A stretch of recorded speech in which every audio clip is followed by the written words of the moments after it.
Do you know where the recommendation of the 10,000 steps for maintaining health comes from? And where did that number even come from? Today we are delving in the captivating TED article that unpacks the question how many steps we actually need to take. The article starts by challenging the widespread belief that we need to take 10,000 steps to maintain good health.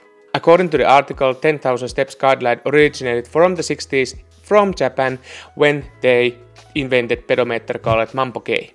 The name Mampo-Kei translates to 10,000 steps meter in English. Since then, this number has become global recommendation. However, the recent research suggests that the actual number of the steps required may be a bit lower.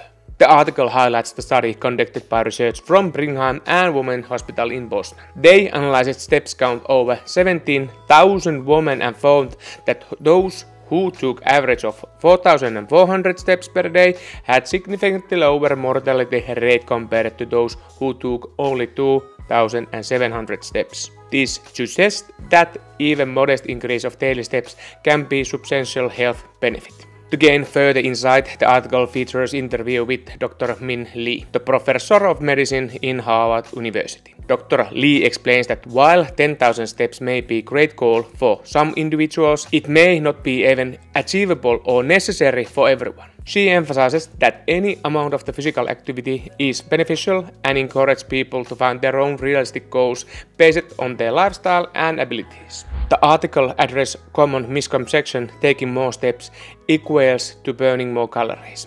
While walking certainly burns calories, the number of the steps alone isn't the sole determining factor.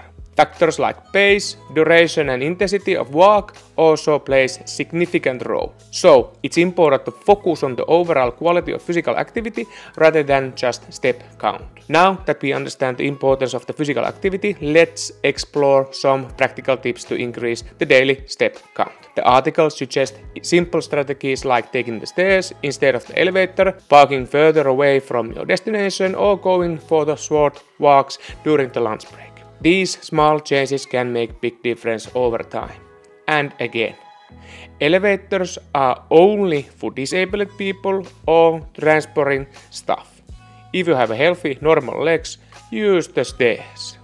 In conclusion, the article challenged the conventional wisdom of 10,000 steps and emphasizes the importance of finding a realistic and personalized goal for physical activity. Whenever it's 4,000 steps or 6,000 steps or even 10,000 steps, what matters is the most is taking the effort to incorporate more movement in the daily lives. If you need tips how the exercise can benefit depression, click the video here and from here you can address my health related playlist. See you at the next one.